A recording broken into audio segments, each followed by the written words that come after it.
So Remy, this turned out to be a really big project, and a lot of people don't start things because it seems like too big. And so they just don't go after their dreams. How did you break this down into small steps so that you could really accomplish your big goal?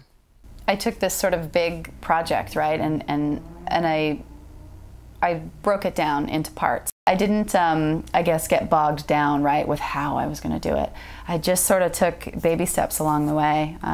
For me, I kind of had maybe monthly goals, and I write a lot of things down. So I take a lot of notes, and I have little sketch pads and notebooks everywhere. So that helps me like collect my thoughts. Every day, I run down the things to do, and some days I'm tired.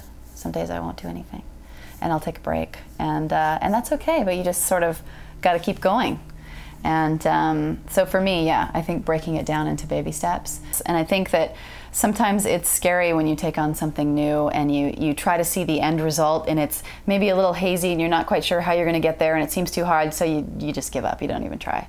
And it's unfortunate that you don't just start it, because there's, I think, an energy that builds once you start something that's close to your heart.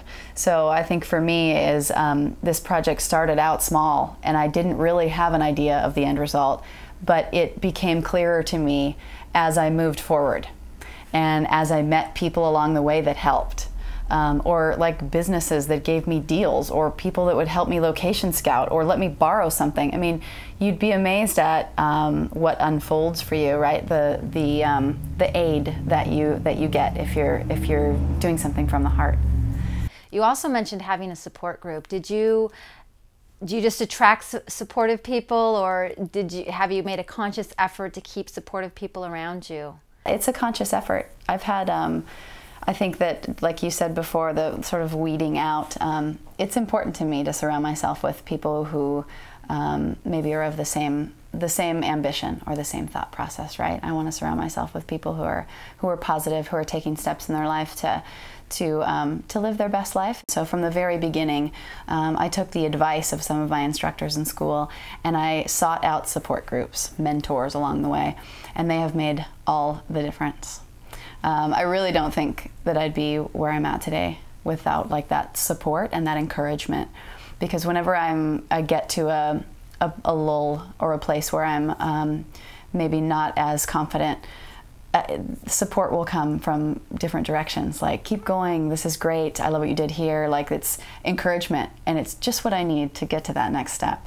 So all along the way I've had mentors. I have 2 or 3 that I'm really good friends with now, but that I met very early in my career when I was assisting. I started assisting before I was a shooter, and they've always been there for not just like portfolio advice, but life advice. So it seems like a lot of times in anything in life, you just have to ask, right? I mean, you have to ask people for help, or you have to ask, how do I do this? Or, you know, why reinvent the wheel? If you see somebody who's doing something that you want to do, ask them. I mean, it's true. Like, most people want to help, right? You want to help other people.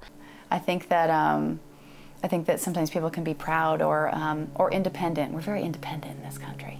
We don't ask for help a lot, I don't think, and we don't maybe depend on our community sometimes. You know, because we're kind of transient in our neighborhoods and stuff. I don't know a lot of my neighbors here, and I wish I did. And I think through this project I've learned that, right? You put it out there and you ask for a little help, and you'd be amazed at what you get. People want to help people, especially if it's something they believe in too. They want to be a part of it. I was amazed at how many of my friends said, I want to go on your next photo shoot. You know, I'll carry your gear, I'll do whatever, whatever. I mean, literally a handful. And I thought, wow, none of my friends have wanted to be on shoots before. Like, what is it about this project that interests them? Remy, how do you stay inspired? I'm very much about taking notes, and I have my vision board. This is the one that I kind of like the most, because it says, reality is not what your eyes show your mind, but what your mind creates for your eyes to see. One of them says, do something every day that scares you. I think it's true. It's usually that thing that sort of makes you really nervous and scared that you should probably do. You know, if it's giving you that reaction, it means it's something that you got to check out. So I really believe in that. Tell me what you were saying about the gratitude, because I think that's really, I mean, every day I think we should think about what we're grateful for. This project forced me to actually slow down and have coffee with people and talk to them about their lives. You know, how's your life changed? What are you grateful for? I mean, I asked everybody, all the subjects, what they were grateful for. And some people were taken aback, and they'd be like, oh, well, I haven't thought about that in a while. And I was like, well, you should. You should think about that all the time. The people that I know that are really happy and excited and love their life are people that try new things and that are doing what they love, and they take that scary step. People don't really know what they want. They just go straight to money. And that's kind of like the Currency Project, showing that, you know, currency isn't necessarily money. The biggest thing about the Currency Project is to remind us about the other currencies in life other than money. The things that we love, the things that are close to our hearts, right? And to, you know, use this time, this sort of economic setback or recession as an opportunity and not a setback, right? So use it as a catalyst to do something else. If you've been laid off, think about what you really want to do with your life. This is the chance to do it. Or, you know, you have, I don't know, I think that we can switch our way of thinking a little bit, and it might just change everything. Did this project change you in any way, and what did you learn from it? It opened things up for me. It reminded me to have a little bit more compassion and to slow down a little bit. I had a lot of people who would thank me afterwards. They would send a thank you note, or the next day they'd say, thank you for sitting down with me. Like, I haven't done that in a long time. Like, just sit down for an hour or so and have coffee and really talk about how things are going. Very honestly talk about how things are going. And I thought, wow, I've been missing out on a lot, not connecting with people, you know, going through life sort of fast. So Remy, I read on your splash page that you'll be donating some of the proceeds from the print sales and the books to PS Arts. How did you come up with PS Arts? Proceeds from the exhibit, from the print sales and book sales, go to PS Arts, which is a nonprofit organization that's focused on bringing arts education back into the public schools, mainly on the sort of elementary level, because unfortunately a lot of those programs are being cut, which makes me so sad. I'm excited to give back. I think that's a big thing that I learned too, is some of the people that I interviewed, Matt, for example, the guy who opened the barbershop, already giving back to the Midnight Mission as his choice for philanthropy, right? He's already not even opened his barbershop and he's already planning a fundraiser. I think it's amazing. In that spirit, I want to do the same thing. So I want to give back as well. You've got your gallery. What's the end result? Tell me about where your show is and when it is, and is everyone invited? It's March 20th is the artist's opening. It's also going to hang for a month at the James Gray Gallery, and the book will be there for sale. The prints will also be there for sale, and the video will be rolling on a wall.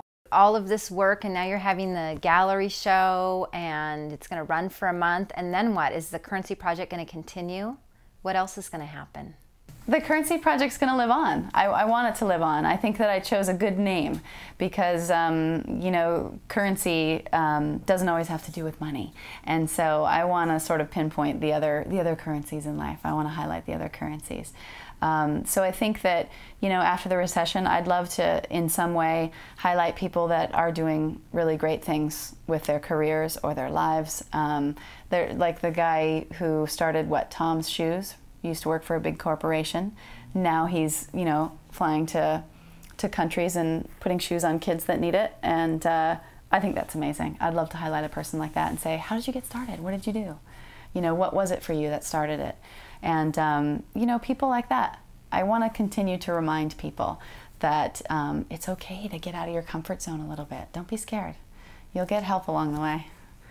Remy, thank you so much. It has been such a pleasure and so exciting, and you inspire me. So I'm just looking forward to your show and the future of the Currency Project. Thank you so much for joining us. I had a great time talking to Remy, and I hope that she inspires you as much as she inspired me. And stay tuned for more inspiring visionaries, and have a great day.